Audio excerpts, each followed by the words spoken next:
आप सबको जय मसीह की। इस सुबह के समय हम एक वचन अध्ययन करेंगे जो पहले तिस्सलुनीयों की पत्री 5वें अध्याय के 11वें वचन से है। इस कारण एक दूसरे को शांति दो और एक दूसरे की उन्नति का कारण बनो, जैसा कि तुम करते भी हो।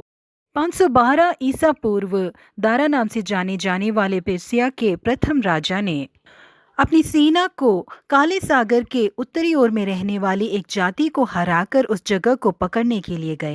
आज के दिन जहां पर ईरान मौजूद है, वहीं पर ये जाति रहती थी।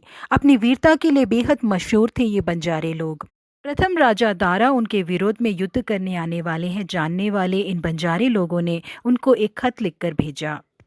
वो खत एक चित्र के रूप में लिखा गया था, जिसमें एक चूहा था, एक मेंढक था और एक पक्षी को और 5 तीरों को बनाया गया था। उस खत को देखते ही राजा दारा ने अपने सेनापति को बुलाकर उनसे कहा कि हमारी जीत निश्चय है, क्योंकि ये खत दर्शाता है कि ये बंजारे अपने हथियारों को नीचे डालकर हमें आत्मसमर्पण कर रहे हैं। ये चूहा दर्शाता है कि इन बंजारों की जमीन हमें दी जाएगी, और मेंढक ये दर्शाता है कि इन बंजारों की नदी, झील, कुएं सारे हमारे होंगे। और ये पक्षी इस बात को दर्शाता है कि इन बंजारों की सेना हमारे सामने बिल्कुल पक्षियों के समान उड़कर गायब हो जाएगी करके उस चित्र के बारे में राजा ने उन्हें समझाया। राजा दारा को सुझाव देने वाले एक व्यक्ति वहां पर थे, जिन्होंने उस चित्र का अर्थ उन्हें कुछ इस तरह से बताया।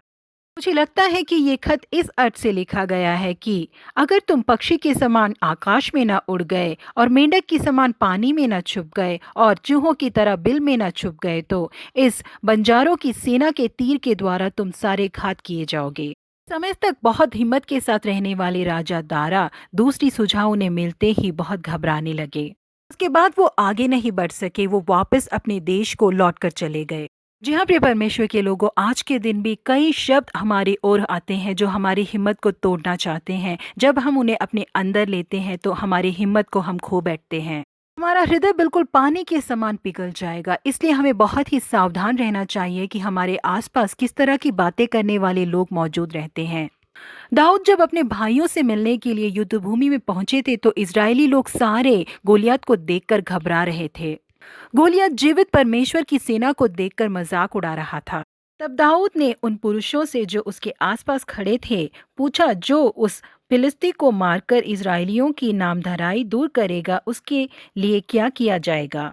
दाऊद को इस तरह से बात करता हुआ देखकर दाऊद के बड़े भाई दाऊद से बहुत क्रोधित होकर कहने लगा, तू यहाँ क्यों आया है और जंगल में उन थोड़ी सी भेड़ बकरियों को तू किसके पास छोड़ आया है।